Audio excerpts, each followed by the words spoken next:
look at all that money, yeah, the money that they spend. Take another look now and take some time for hemp. I know cut trees for paper, cause it hurts the environment. Stop deforestation, yeah, it's time for hemp. Oh, an acre of hemp makes 20 barrels of oil. No need for pesticides to poison all our soil. People got no food, they got no clothes, they got no rent. Right now, it's time for hemp. Thank you for taking Time for Hemp. I'm your host, Casper Leitch. You are listening to Time for Hemp all around the world on a variety of social platforms. If you like our program, please make it a point to share it with your friends. Hit the like button below if there is one. And by all means, let everybody around you know how important it is to take Time for Hemp. We are kicking off the show today, focusing on veterans of the military. And we have an amazing representative on the program today. Bryan Buckley will be joining us. We also have, as usual, the joint host, Byrne, here on the program. He is the resident joint host on the big broadcast and handling the controls and making this thing run smooth as most people smoke good herb is our friend Al Graham. And he's also going to be acting as a joint host on the big broadcast. And don't forget, anytime you hear the word joint on the Time for Hemp segment, hit your pipes, your bongs, your vaporizers, your vape pens. Hit whatever it is that you hit to take Time for Hemp. I'm going to turn the big broadcast over to our resident joint host, Al Byrne. Al? Resident. Is that what I am? I'm the resident? Resident. Well, that's what they referred to Ed McMahon on the Johnny Carson show. He was the resident joint host. Well, then that's a compliment. If it's Ed McMahon that I'm going to mimic, that's fine with me. He was a great guy. And by the way, was a Marine officer. Again, I keep putting out a lot of really neat people in our society have done some really neat things, have been in the military, and I think learned a lot of skills in that regard. I know I did. I went to Notre Dame and I spent 4 years in ROTC. So, my youth was certainly, involved with military history and military bearing and the concepts of honor, et cetera, et cetera. And I think those were all worthwhile traits that they were given to me freely. And I took them, and I'm glad I did. And a guy that we're interviewing today had the same kind of path. We were both college athletes. He went in the Navy, I went in the Army, and we both saw combat. So in that regard, we had a similar background until his military career was ended with serious wounding. But I'll let him tell you what he wants to. And so I'm going to introduce a guy that I've known for several years, 6, 7, maybe. We've known each other more so lately. His name is Bryan Buckley. He has quite a resume, which we'll start off with on the veteran issue. So Al, bring Bryan in here, please. There he is. That's my friend Bryan Buckley. Hey, Bryan.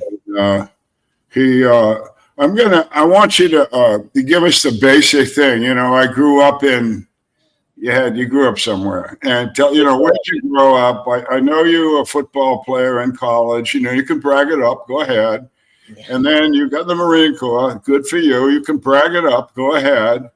And just, tell us how it is. And then, of course, when you're done with all that, making yourself look good stuff, the question comes up like, where and how did you find cannabis? Okay. But let me ask you a military question. Something when I looked at your resume and I realized what my past had been, the term Marine Raider came up. Now, I've heard you use that talking about you and your guys, but I realized that I was served on a destroyer. back in 1965, 66, 67 that was the DD-712, but it was the USS Guyot, G-Y-A-T-T, private, Edward Earl Guyot, U.S. Marine Corps, is what the ship was named after. The guy that the ship was named after, he received a Silver Star posthumously, unfortunately, in the Solomon Islands. But he was a Marine Raider. Yeah. Oh, I thought you guys were new. Tell us about Marine Raiders, how they came about, and what do you do with them? No, that's a great question. So the Marine Raiders were formed back in World War II and arguably are the first special operations unit of the United States military. And kind of funny, my aunt, her father was a Marine Raider in World War II. So what they did was they found guys who, maybe physically were a little bit above the average and things like that. My aunt's father was a machine gunner, and they asked them, they're like, hey, you can join this group we're putting together here for the island hopping campaign called Marine Raiders. And we'll give you 3 more days of leave or vacation if you join. And he's like, oh, wow, like 3 more days of leave. That's great. I'll do it. And then he's like, then I'm on Guadalcanal and hell's breaking loose. And he starts thinking, I don't know if I'm going to see these 3 days that they're promising me. And essentially what the Raiders were doing at that time frame was they would go out in the Zodiacs. They would go and basically get on the island prior to the main attack force and kind of do a preparation of the environment to make sure, where to land, what was going on, kind of paint a picture for them. And the Raiders were doing amazing work. And then midway through World War II, they're kind of like, we don't really need the Raiders anymore. So they disband them and put them back into their conventional infantry units. So some of the Marine infantry units still use the term Raiders, which there's been a little bit of contingency back and forth about who's a Raider and who's not. To me, it's all good. But what happened with, I would say, the Marine Raiders 2.0 was, I find this to be an interesting story. It's kind of a little bit of history here. But in 1979, we were doing Operation Eagle Claw, which was the rescue mission to get the hostages out of the embassy in Iran during the Iranian Revolution. And probably most famously is, was it a Checkpoint 1 or I forget what that was called. But anyway, they had a basically checkpoint. They're all landing there. You had Navy SEALs, you had Green Berets, you had the Air Force, and you had the Marine Corps. And they had an in-air collision. I believe it was with a CH-53 helicopter and a C-130 collided, exploded, and the mission was pretty much aborted at that point, and we left. And it ended with basically the Iranians holding up like U.S. Air Force shrapnel and everything. Obviously, an incredibly embarrassing day for America, for President Carter and all that. So the Department of Defense started thinking, hey, we got these special operation units in each of the military units, but they're not really all talking to each other. So they formed Special Operations Command, or SOCOM, came from that. And when they were like, hey, we're going to put Navy SEALs, we're going to put Green Berets, we'll put Marine Recon, and so on and so forth, the Marine Corps pushed back. And one thing about the Marine Corps is they do not like other people in charge of Marines except for Marines. And the way they were kind of able to, keep that at an arm's length is we have what we call Marine Expeditionary Units, or MUs. And you always have 2 MUs out at a time from the East Coast, West Coast, sometimes out in Okinawa, they pop out as well. And they would make them special operations capable. So you would have the reconnaissance guys there, or the SEALs could fly in and do a mission, the Green Berets, so on and so forth. And everything was fine. And then 9/11 happened. And essentially, President Bush and Secretary of Defense Rumsfeld called the Marine Corps and said, we're not asking you, we're telling you, you are going to have a special operations unit that's going to fall in Special Operations Command. That's just the way the world is going. It's going to be more of these surgical type strikes against these terrorist organizations. So what they did is they took the reconnaissance all-stars, if you will, and these were some bad dudes. I mean, these were legendary guys in reconnaissance. And they put them together and formed what they called Marine Detachment 1, or Det 1, which is more well-known. It was based out here in Camp Pendleton, and they fell under the command of Naval Special Warfare, or the Navy SEALs. And essentially, it was kind of their proof of concept. Would this work? The Marines went out to Iraq. They kicked ass. The Navy SEALs are like, yeah, they can do it. And what happened at that point was the Force Recon flag went down and the MARSOC, or Marine Special Operations Command, flag went up. And so part of the deal was that one force platoon from each coast, from the East Coast and West Coast, would remain with the Marine Corps, and then the rest would go over to SOCOM. So SOCOM would have operational control, not administrative control. The Marine Corps still controlled that. And then that's kind of how it started rolling. Now, I'll kind of make this quick because I know I'm talking for a little bit here. Fast forward, we have MARSOC, you have Navy SEALs, you have Green Berets, and all this stuff. Well, my last big boss was a gentleman named Admiral McCraven, who is probably best known as the 3-star commander of Joint Special Operations Command. And he planned the raid to go kill Osama bin Laden. Obviously, that raid went well. He got his 4th star. They bumped him up to the commander of SOCOM. And Admiral McCraven is a fantastic flag officer. I know Al will back me on this one. Sometimes those flag officers become pretty political and will kind of do the Washington, D.C. dance. Not McCraven. He will call it like it is, and he was just an outstanding leader. So we had him over at our compound at the time it was called 1st Marine Special Operations Battalion, and we had a room called the Helmand Room. We cut our teeth in the Helmand province, and we're definitely going to talk more about that during the interview. And during that, one of my good friends, and by the time he left, he was probably the most highly decorated Marine Raider. His name was Master Sergeant Bryan Buckley, and he was awarded a Navy Cross, which is one medal behind the Medal of Honor. And arguably, I think the guy should have got the Medal of Honor. But I remember he walked up to me and he's like, "Hey, I'm going to ask the Admiral, do the Marine Corps generals even like us?" And I'm like, "Yeah, go for it." So Admiral McCraven's kind of doing his talk, and he's like, "Any questions?" And Bryan raises his hand, and Admiral McCraven's like, "Yeah, Bryan, what's up?" And he's like, "Admiral, do our generals like us?" And he just gets a big smile on his face, and he's like, "Listen, Jimmy Amos, who at the time was the Commandant of the Marine Corps 4-star, he's like, Jimmy is like my drinking buddy. We go out in D.C. all the time. He loves you guys." He's like, if he had his way, he would paint the MARSOC symbol on every MEU ship that we had. He's like, so he loves you, but the other 3- and 2-star generals, no, they don't like you guys. But he's like, hey, I'm a Navy SEAL. No one likes us. So he's like, welcome to the club. But he said in that, he goes, you guys need to be, it needs to be different. You guys need to be recognized for who you are. So I'm going to push to get the Marine Raider name designated for you. And you guys need some sort of warfare pin. Like, the Navy SEALs have their trident, stuff like that. That's very visible. And, to kind of conclude this part where it all came to be and when we got redesignated Marine Raiders, General Amos was getting ready to retire.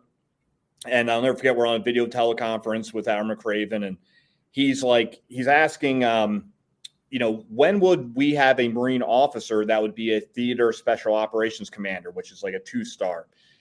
And McCraven's like, you're never going to get it. And he goes, why not? He's like, because you have your officers in special ops for 2 years, you send them back to their primary MOS or military occupation specialty, and then they come back over to MARSOC, but they miss 2 years for, key builds they would need to have in order to obtain a TSOC command. And he's like, oh, well, then I'll just close loop the officers. And he's like, come on, Jim, I've been asking for the past couple of years. He goes, yeah, well, we'll do it now. And he goes, and you know what I'm going to also do? I'm going to redesignate the Marine Raiders as well. And McCraven laughs, and he's like, you really are retiring, aren't you? He goes, oh, yeah, I'm going to throw a big old frag grenade behind my back as I walk out the door. And sure enough, the MARSOC flag went down and the Marine Raider flag went up. And what was great was, obviously, Marine Raider stuff is awesome. But what I took probably the most pride in was seeing some of the original Marine Raiders from World War II that we flew out for the ceremony. And you just saw the tears in their eyes where they were like, our legacy is going to get remembered. Our unit's going to get remembered, because it was just very bizarre. The Marine Corps is super big on its lineage and what has happened, but the Raiders were kind of like that drunk uncle they didn't want to talk about, kind of put it in the corner a little bit. So to be able to get that Raider flag back up, we were able to hand the original Raiders the actual new Marine Raider warfare pin. It was just an amazing time. And, circle back to my my aunt, she was just overwhelmed because that was her father's unit. And for it to come back into existence was a big deal. So, yeah, the Marine Raiders, I think we got the redesignation back in like 2013 or 14 timeframe. So we're definitely the new kids on the block. But, Marines are what we are, and we like to do what we do, and we like to take over missions. And, the Raiders are out there kicking ass and stealing missions from the SEALs and the Green Berets. And they're not too happy about it, but it's, a great rivalry we all have with each other. We can all make fun of each other, but we're all real tight. And I've had a great opportunity to work with some outstanding SEALs and Green Berets, and also some like the British SAS and other people like that. Just really outstanding people that I was able to operate with. Well, I'm sure Private Guy is quite content that you guys are there and doing well. Yes, sir. Absolutely.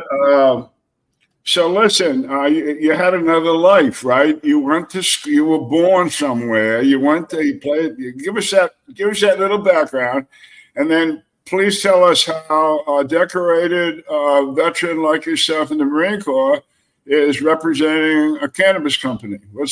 Yeah, for sure. I mean, to a lot of people, that's a big step, dude, Yeah.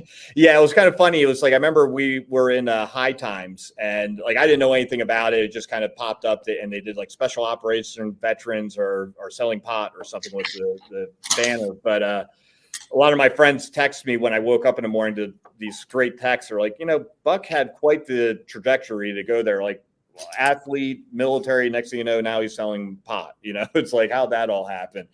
But yeah, so I grew up in an area called Doylestown, Pennsylvania. It is probably about 30 miles north of Philadelphia.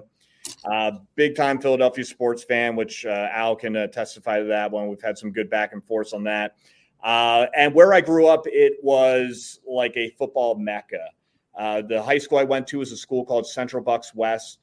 We were typically ranked in the top 25 in USA Today polls. My last 2 years there, we were top 5 teams.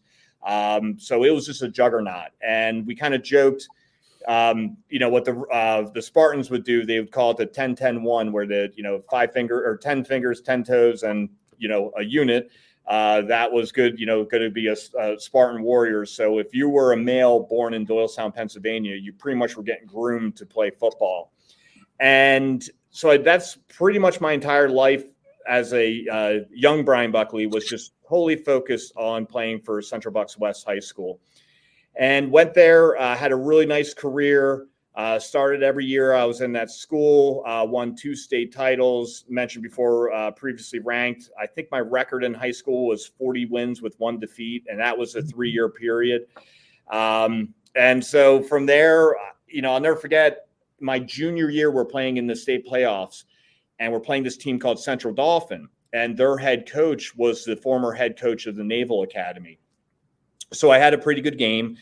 And next thing you know, my mailbox at school, I'm just getting a bunch of letters from Naval Academy. And my dad is like on top of the world. He's like, oh my God, Naval Academy, this is going to be amazing. And I'm like, not thinking anything about the military. And he's like, come on, you want to do it? And I'm like, Dad, I just want to grow my hair long, drink some beer, meet some girls, play some football. And if I find the time, I'll walk into a classroom. That was kind of the mindset I had at that point. But I ended up going to the University of Massachusetts to play ball. And at that point, I was a 235-pound fullback. And one morning I woke up in September and turned on the TV. I was the first guy up. I lived with 4 other football players, and I saw the World Trade Tower was on fire. And I instantly went back to 1993, and I'm like, man, I didn't think the 1993 bombing was that bad. Like, had no idea what was happening. Pour a bowl of Cheerios, get a call from my buddy Dave Armstrong, who was playing football at the University of Michigan. And he's kind of like, oh my God, what's happening? You're like, well, do you think everyone's okay at home? And I'm trying to catch up to him. Like, what are you talking about? And that's when you saw the second plane hit. And for, definitely my generation, that's when we kind of lost our innocence. We knew at that point we were under attack and things were going to happen. So during that day, I was kind of, some attacks were going on, some weren't. Eventually we had to go down to the football complex for practice. Inside the locker room, we had 3 big screen TVs. Obviously, we had the news on. I believe we had around about a dozen guys from like the New York City area. And this is when, we kind of have to age ourselves a little bit for some of our younger viewers. Cell phones back then weren't what they are today. We were still pretty much attached to landlines. So these guys couldn't call home or get in touch with anyone. Jumped up on the trainer's table to get my ankles taped up. And the trainer's like, Buck, I don't think we tape up today. And I'm like, all right. So I just kind of walk back in the locker room, sitting in my locker watching TV. And our coach comes in and, talked about having a practice. And one of the captains stood up, said, Coach, I don't think we go today. And he's like, nope, that's fine. He's like, guys, go home, call your loved ones. Obviously, you can see how things can turn pretty quick here. And he's like, I don't think we're going to be playing this weekend. He's like, he just said, he's like, I'll never forget Pete Rozelle said his biggest regret as the NFL commissioner was playing football the week that John F. Kennedy was assassinated. So we went out, got a couple cases of beer, went back to the apartment, turned on the TV just like everyone else was. And that's when they started showing people jumping out of the building. And I'll just never forget, there was this one woman and she leapt out. And I just started thinking, I'm like, how terrible of a situation are they in that she's thinking this is her best course of action? She obviously knows what the end state's going to happen here. And I'll never forget, as she's falling, she was holding down her dress, kind of doing it with dignity. And it just spoke to me like that's America. And I know it sounds a little bit corny, but I just, everyone's sitting around talking tough. I just quietly got up, went into the bathroom and looked at myself in the mirror and said, it's time for me to go earn my citizenship. And I knew somehow, some way I was going to get into that fight.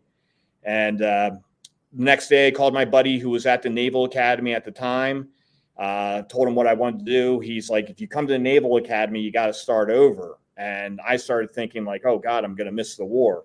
Stupid me. That thing went on for 20 some years. But we started talking about a school called Villanova University. And he's like, Villanova has one of the best reputations for Naval and Marine Corps officers. He's like, they're actually, if in terms of generals and admirals, Villanova is second behind the Naval Academy right now with the most flag officers in there. And Villanova was probably about 30 minutes from my house. So just kind of made sense. So I transferred to Villanova. And the original plan was I was going to fly for the Navy.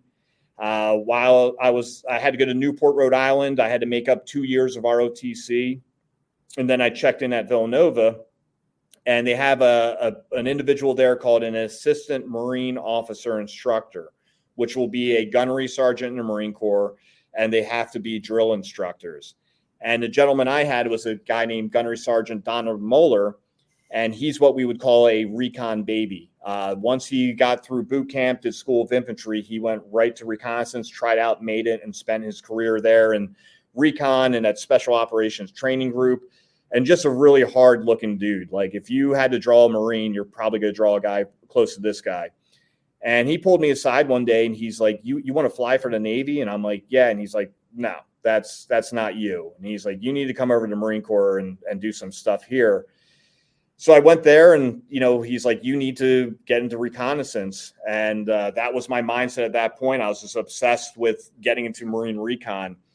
Once I graduated from Villanova, I received a commission into the Marine Corps. We had to start off in the infantry, so I had orders to 2nd Battalion, 8th Marines in Camp Lejeune, North Carolina.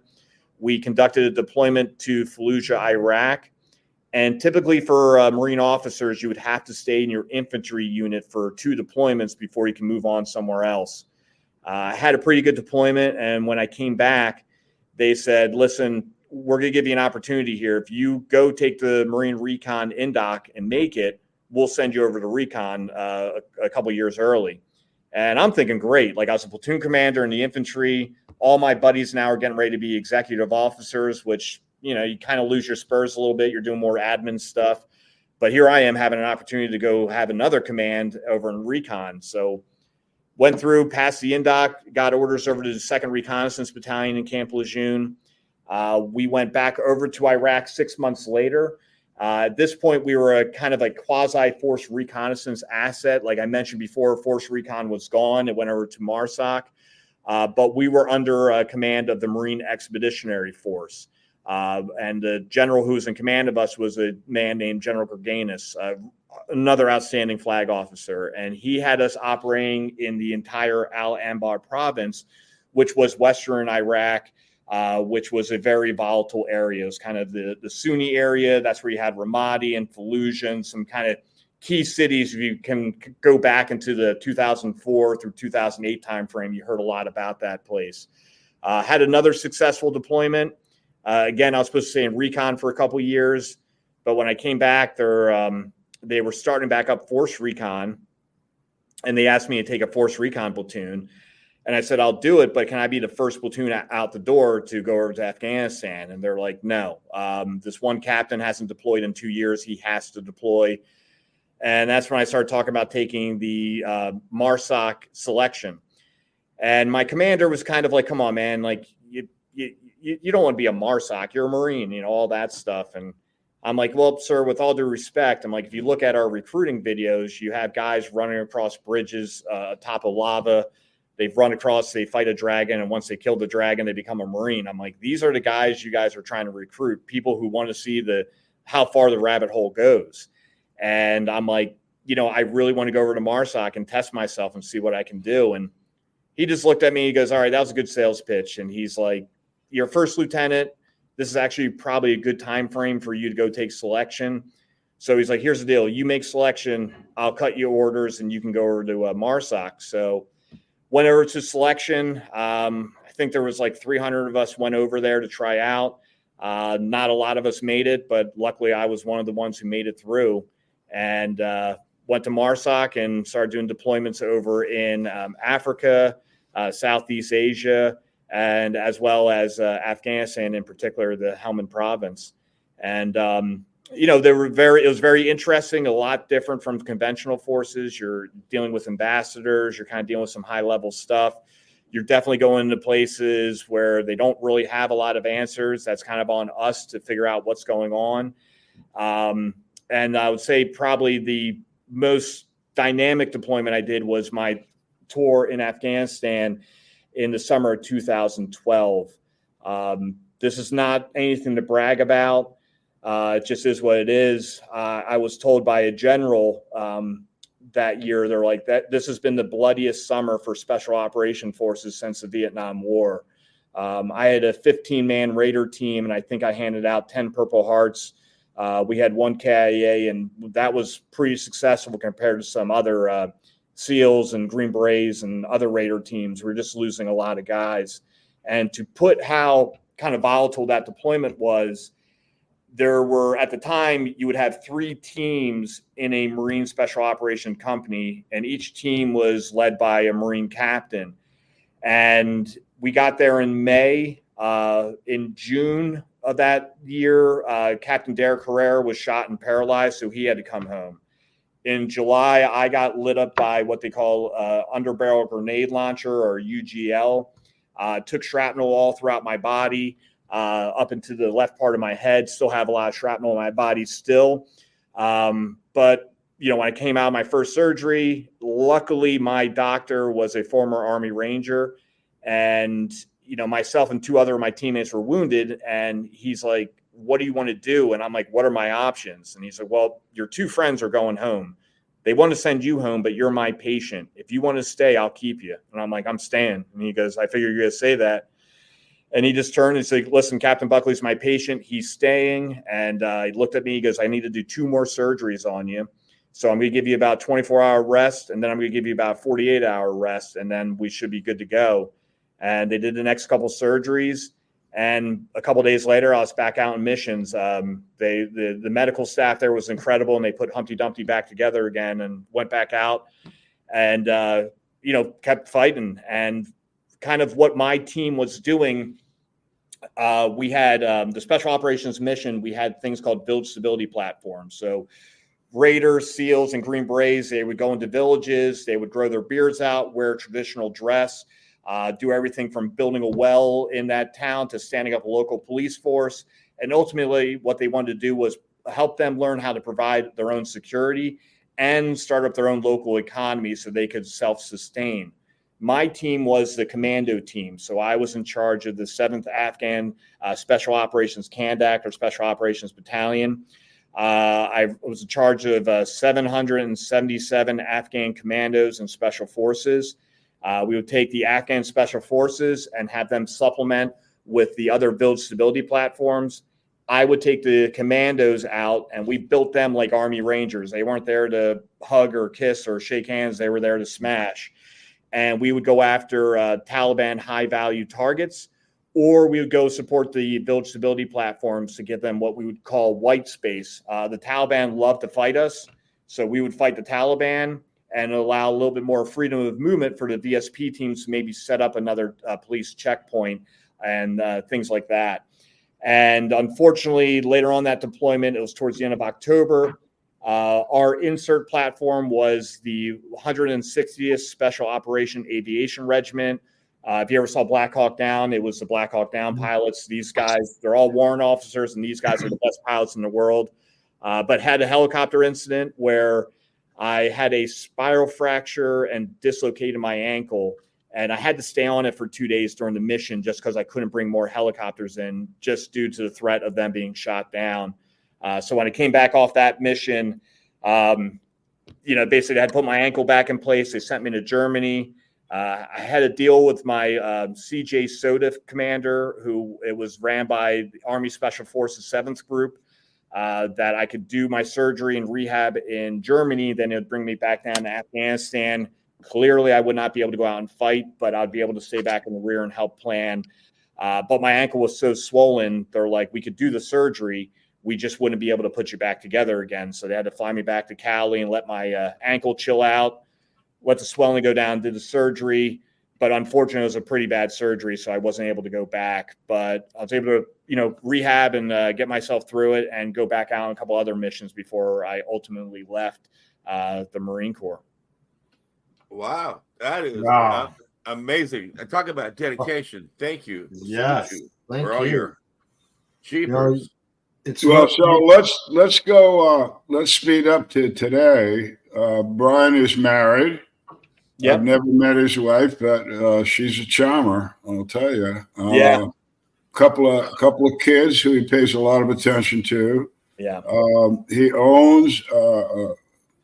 I guess that's the right founder. How about you're the founder of a cannabis company? Yep. And you're a cannabis user, are you not? 100%. 100%. All right. Well, so you're out of the Marine Corps. Let's go to today. You're out of the Marine Corps. I take it in the Marine Corps you did not use cannabis, and this all started after service. I might be wrong. And then so then you got back with a bunch of your guys, and you all right? Go there. Yeah. So left the Marine Corps. I got married. We started having some kids, and I started up a nonprofit called Battle Brothers Foundation. I was just kind of seeing, a lot of the nonprofits at the time were working more towards the active duty forces, which we needed. Right, we're fighting a 2-front war. There was a lot going on. But I just noticed there wasn't a lot going on for veterans. Essentially, when I left the Marine Corps, it's like I checked out and got in my car and like a tumbleweed went by and I pulled out in a high five and that's it. It was all over. So I just thought, hey, we need to help these men and women. They did great things in the military, but they still got a lot of living left to do. And we need these great Americans to go off and do great things in civilian life. So started Battle Brothers Foundation. We help out on a personal, medical, and economic side, help you transition out. We help out via disability claims. We can get you into treatment centers if you're suffering from opiates or alcohol, post-traumatic stress, all the above. And, at the end, we want to find them a job too. And not just any job so they make some money, but something that is meaningful and purposeful to them. Mm-hmm. So we can hopefully avoid a mistake they can't come back from. But as I mentioned, I got shot up and shrapnel behind my knees and all this stuff. And guys, I just couldn't sleep. And, I know we've all been there and it's just a terrible feeling, and never consumed cannabis in my life, never had an issue with it, but just playing sports and obviously in the military, you just didn't really think about it. And someone said to me, they're like, why don't you try some cannabis? And I'm like, let's do it. So tried it, felt amazing. First time I felt like my joints were loose. And more importantly, I was able to sleep. And I kept using it and it kept working. So I'm sitting there thinking, I'm 100% disabled. I can go down to the VA right now and get 15 pills like that. But this green plant's doing everything I needed to do. Why can't I get this prescribed to me? So went out and I met with some members of Congress. And it was a long meeting, but basically the gist of it was, what do you guys need to get this into the VA? And they said, listen, there has probably been no plant studied more than cannabis. Unfortunately, no Americans have done it. So what you're going to need to do is not just get data, but you're going to need an American face on it. They're like, good luck. So this is why I tell people never make comfort-based decisions, right? Like your alarm goes off at 5 a.m. and you're supposed to go to the gym, but that pillow feels good and you hit snooze, right? That's a comfort-based decision. So I'm going around trying to raise money for Battle Brothers. I'm just getting my butt kicked. And I did confirm to go to a cannabis symposium at UCLA. And guys, all I wanted to do at this point was go back to my house in San Diego and go to bed and be like, what the heck just happened today? But I'm like, listen, you made a commitment, go. So I go there, listen to the first segment, good doctors up there kind of talking the same stuff. And we get a coffee break and I go out and I meet this gentleman named Alan Blat. And Alan is from Israel, served in the IDF. And we just kind of started talking and I told him about what I wanted to do. And he's like, well, I work for a company called Niametic Healthcare and Research Services. And they've been doing cannabis research for a couple decades. Probably most famously, if you guys remember that Sanjay Gupta CNN interview, when he went over to Israel, he was actually with the nurses from Niametic, and they were the ones taking them through the senior citizen centers where they really started doing their cannabis research. And he's like, listen, for anyone to take you serious, you're going to need to get this thing called an institutional review board. It falls under the FDA, and what it means is you've been cleared for human trials. Without it, you can't publish in medical journals. I'm like, okay. And he's like, you're probably not going to get much help from your government, and this is going to be pretty expensive, so good luck. So went home, and this idea came from a Paul Newman salad dressing bottle where it says profits to charity. And I'm like, well, what if we start an adult use brand in California where we donate our profits back to our research? And that's where we came up with Hellman Valley Growers Company.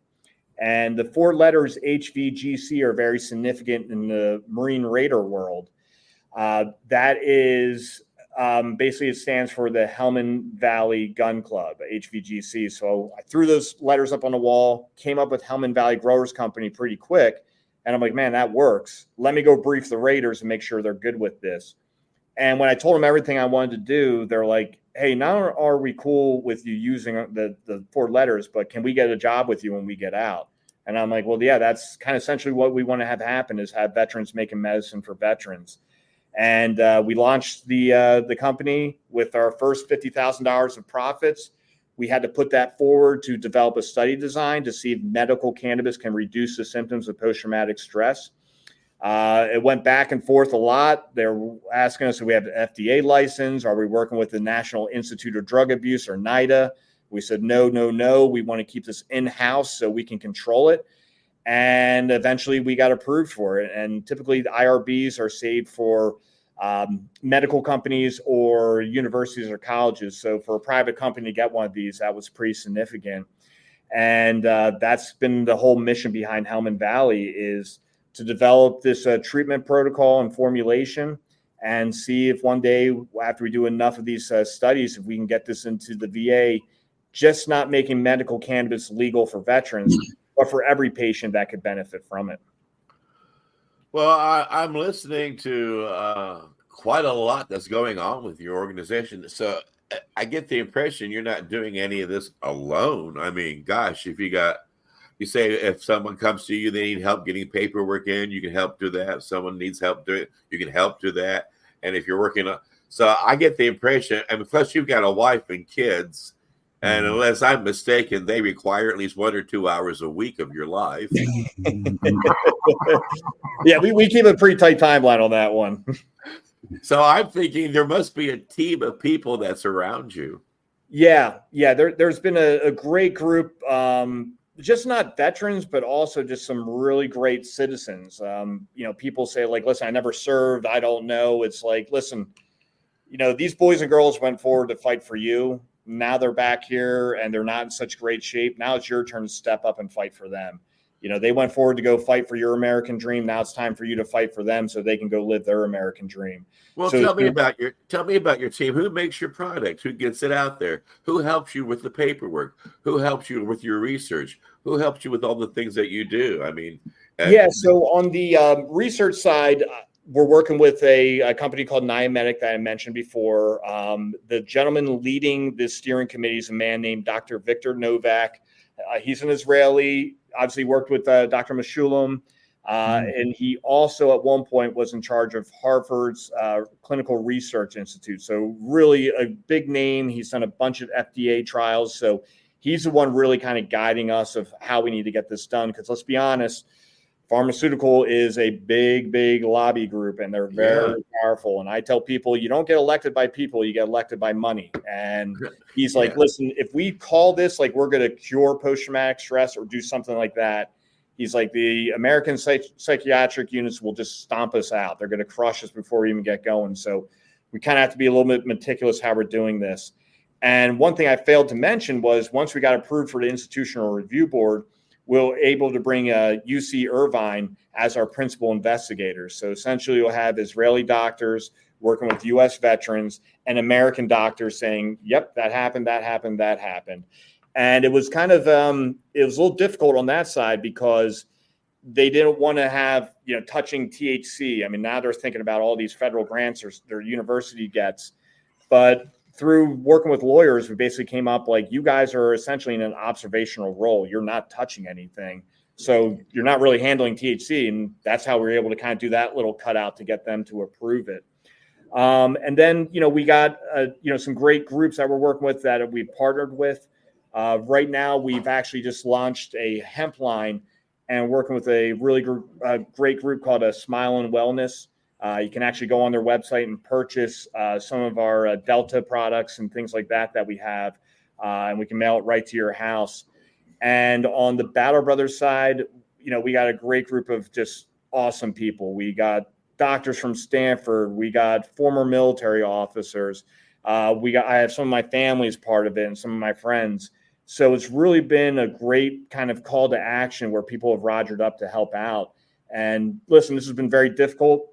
I thought it was going to be a little bit more smooth and everything will be a little bit easier. You guys all are in the cannabis game and you get it. It's a really uphill battle and people are actively working against us, but I'm not deterred. This is the most important, besides my family in the professional sense, this is the most important mission of my life. I've not taken one red cent for me. I've been living off my disability since 2016, and that's all right because this is bigger than me or bigger than any one individual. We need to save the lives of these great Americans that raised their right hand and went forward to fight for us. Yeah, Jack Hare is a testament to the fact that nobody ever got rich being a cannabis activist. Very true. Very true. Yeah, but again, as veterans, and certainly you are a shining star on this, is that when all three of us here took an oath to defend the country, we took it, we lived it, and there's no expiration date. No. You see, that's the thing. And I think what a lot of people don't understand about veterans is that, until we just die, you're going to have to deal with us. and that may be in a positive way or a negative way or a neutral way. But the idea is guys like Casper and I hope me and certainly Bryan are still serving. Mm-hmm. And it's in service to your country, I think is, obviously it's a wonderful thing. You've sort of gone beyond, and we've talked about these IRBs, and we've talked about the fact that, and this is true, folks. Cannabis is the most studied. It's a plant, right? It's the most studied plant on earth. There's this word, look it up, it's called hubris, Hubis. And this is what Bryan's talking about. American hubris about everything, whether it's who's got the prettiest ice cream, prettiest girlfriend, who makes the best ice cream, or cannabis research. If it isn't American, it ain't worth shit. I mean, that's basically what hubris means. Yeah. What we disregard the world, the whole damn world. There's a world right out there someplace, and it's a lot of people in it, a lot of smart people, but it doesn't matter what they do, what they've done, and with science, we got to have our own. So that's what Bryan's trying to do. It's a barrier that is ridiculous, but guys like he and I have had to deal with this for decades. Dealing with stupid. So if you're going to give somebody some money, give it to Casper so that he can pay his rent, and then send the foundation some money because they're doing good work, necessary work, and obviously you can see by the leadership that they have here. It's all going in the right direction. And I really like the fact that you got some ex-Marines and you're giving these guys jobs in a really credible way. Yeah, I'm reading here in Bryan's bio about how the company, the Hemp Valley Growers Company, profits go towards veterans research for medical purposes. Is there some stuff that you'd like to mention? Some of the things that you guys have been involved in far as research in order to help with all this? Yeah, sure. So the big research, obviously, we're doing the institutional review board that I brought up. So that's kind of the big part. But other things that we're doing is, we help out VA disability claims. So a lot of times the active duty guys, and I'm sure you guys went through it when you were walking out the door, you're doing your final physical and you're kind of like, hey, whatever. And they mail you something. You're like, you're 60% disabled. You're like, oh, okay, fine. And they mail you some money here and there. I started noticing, I'm a Purple Heart recipient. Trust me, I did not want George Washington's ass on my chest, but it happens. They designate me at 80% disabled. I'm like, fine. And a lot of my buddies who are Purple Hearts were at 80%. Well, I'm not knocking admin people. We're all part of a big machine, but I'm just noticing people that might have not been out there fighting are walking out 100% disabled. And I'm like, what's going on? They're like, well, they heard a story about this, or they saw this when a guy came back or something.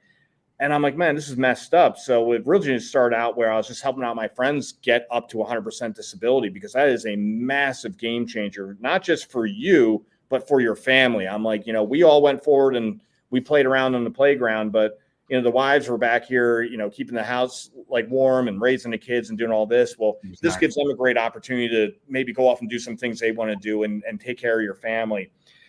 So we've had some really great success with that, especially like my friends in Texas. If you're 100% disabled, you don't have to pay property taxes, and that's where they get you in Texas. So, we got friends who are literally saving $25,000 a year just because they're 100% disabled.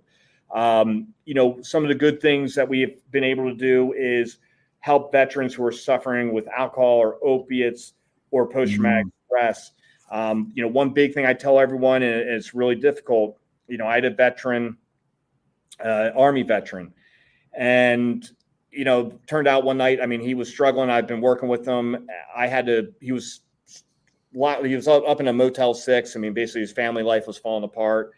And, I went to go check in on him, and I had to kind of get through the door. And I'm not saying it's in a dramatic way, but he had a gun and he gave me the gun. I'm like, that's good. I kind of disassembled it and put it in my car, and drove him down to the hospital and had to get him into inpatient therapy where, he had to walk in and say the words, "I'm thinking about killing myself," and things went in action.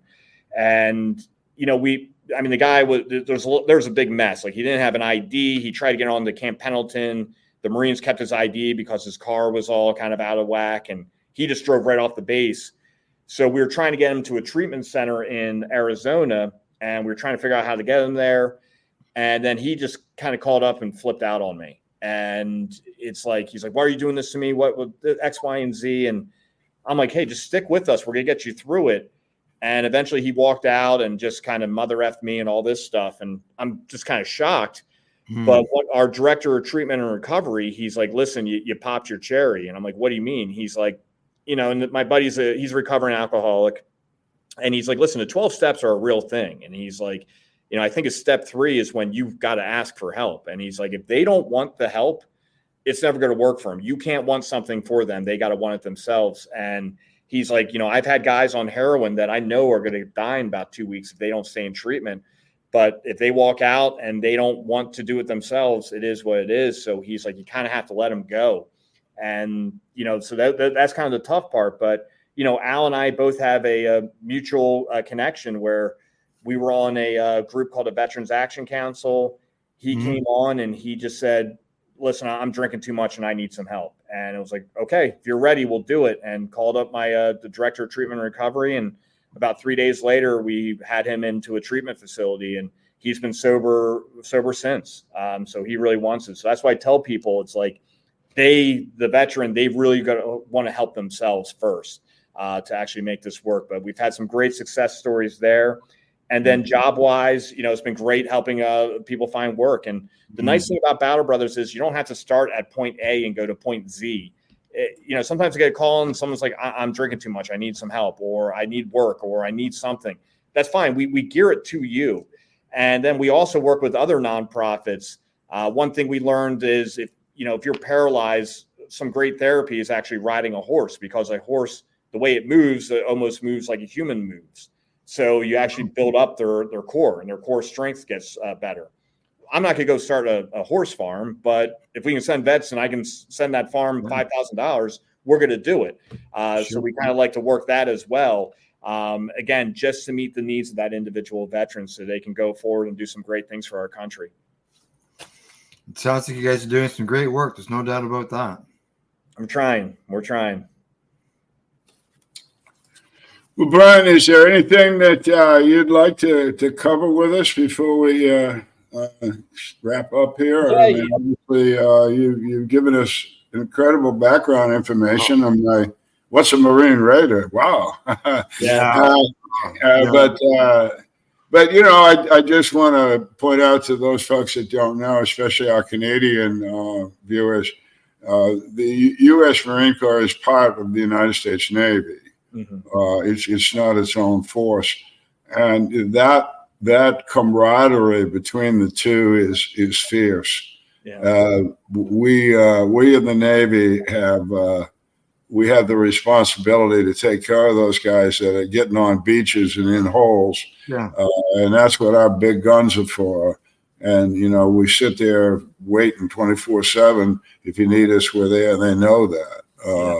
There's and then they take care of us too. It's mutual. Is what I'm saying. It's a hell of a good relationship, and the guys that do that kind of work are always special. No matter the Air Force, Coast Guard, whoever the hell they are, they're cutting edge guys, highly trained women, super people serving the country. You're our first veteran interview for this cycle of Time for Hemp, and you certainly set a standard. Thank you very much.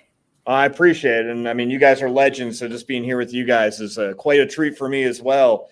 One thing two things I like to share is one, go on smilingwellness.com, SMILYN wellness.com, and go into the search bar and write HVGC, and you'll see our products pop up, and we can ship right to your house, fully legal, thanks to the 2018 Farm Bill.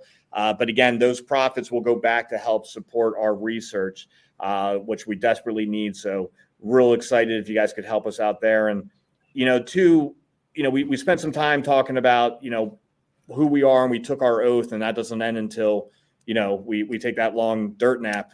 But I do advise some members of Congress, and, to me, I don't care about political parties. I think the Republicans and Democrats have all lost their minds, but there is a thing called duty. And if your country calls on you, I think you got to answer that call. And, we're talking to some of these members of Congress, and I'm just going to bring it up, like the Ukraine war, and everyone's talking about this, and World War III in Poland. And I just asked a really simple question. I was like, can you guys tell me the political objective for Ukraine? What is the definition of success? What is it when we hit this mark, we've won, we're good. And they couldn't give it to me. And if you sit there and think about since World War II, we've been in Korea, Vietnam, Persian Gulf, Afghanistan, Iraq, and some other things that kind of maybe not as intensive time frame ones. And the only one we really set a political objective for was the Persian Gulf War. Get the Iraqis out of Kuwait and we're done. And everyone felt good about it. We didn't have that in Korea. We didn't have it in Vietnam, didn't have it in Afghanistan, didn't have it in Iraq. And I just am amazed at how fast our elected officials are to send our greatest assets, our men and women overseas to fight in wars. And you guys know it. You go there, you're never the same. We all have demons. You never beat them. You just got to learn to live above them. I just want you, for you all out there, just ask your representatives, what's the political objective? Why are we doing this? And it's just very unsatisfactory for them just to kind of send them out there to essentially fuel the military industrial complex and to maybe, disrupt some families in their lives and things that will never be the same. So I think it's our part. We are the government here. People forget that. And I think it's time that people need to challenge their representatives to make sure that we're doing the right thing for the right reason, not just whatever might be popular on the news or something like that. That's really been bothering me the past couple of months, and apologize. Didn't want to get political with you guys, but I kick myself if I walked away not saying that. But I think we got to do a little bit better of a job here. I agree. I also feel that one of the aspects that people in the military share is their desire to be used as a vessel for freedom. That was something that I felt growing up. I always wanted to help somebody become free, either be free from an addiction to a vice that was killing them, or free from a horrible relationship, or make sure that our freedoms that we so much treasure here in our country are preserved. And I've noticed that when I go into areas where there's former members of the military who are breaking bread, they still have that air of let's be used as a vessel for freedom. Mm-hmm. So I appreciate and respect that you have continued to be a vessel for freedom. Thank you, Bryan. Thank you. Yeah. And that's true with Al Graham and Al Byrne here on the Big Broadcasting Network. We are vessels of freedom, free to smoke, yes, free to enjoy herb, free to have fun. Al Byrne and Al Graham, I'm going to let you both have a say goodbye to the audience moment. We'll start with Al Graham first, and then we'll go to Al Byrne next. Al, what do you want to say to the people out there? Yeah, well, hey, everybody. Bryan, thanks for coming on to the broadcast here and sharing your story. I know that you could probably do 20 more of these broadcasts, just sharing the stories that you've been through and the experiences and stuff like that. For somebody like myself, I've never, I'm up here in Canada. I've never been involved in any of the wars. And when you're telling your story like you did today, it took me back to some of the stuff that I was seeing in the news or reading in the newspaper. And I saw the name of your company and the information on your bio. To me, you spent some time in hell. Mm-hmm. And you're here today to be able to tell us about your story. And believe me, it was upsetting, but I'm still here. Thanks, Al. Yeah, and I guess it's my time to say thank you again. We'll talk. Bryan and I will talk often, and we have, and we will. And he doesn't need my mentorship anymore. He's on his roll. But again, Bryan, thanks for coming by. Thanks for telling what you do. I'm hoping that the audience that we are going to try and talk to will be beyond the veteran community. Not that your story isn't important to them, but certainly to me, like Al Graham indicated, that these kind of shows put a different. They remove some stigma. Correct. I think is the best way to put it. Too much misconception, too much myth about everything. And so I appreciate your honesty. I appreciate you, as a guy. You certainly lived up to everything a Marine Corps officer looks like on the poster board anyway, huh? Except now the beard, I don't know. We'll get it again. All right. Well, thanks again, man. We'll talk soon. Yes, and sir. everybody thank Captain Buckley, U.S. Marine Corps, retired. And I do want to remind people out there to hit the like button below if there is one. Share us with your friends. It has been said many more times than I ever want to think about. Everything old is new again. And I can tell you, we are old, but we are new again. We do have a large archive. We want you to visit, share, and pass around. We also are going to be doing new broadcasts like this. We're learning how to operate the technology at our fingertips. And we hope that our broadcasting does get better. And the only way we're going to be found is if you let everybody around you know how important it is to take time for hemp. Look at all that money, yeah, the money that they spend. Take another look and spend some time for hemp. Don't cut trees for paper, cause it hurts the environment. Stop deforestation, yes, it's time for hemp. Whoa, an acre of hemp makes 20 bales of oil. No need for pesticides to poison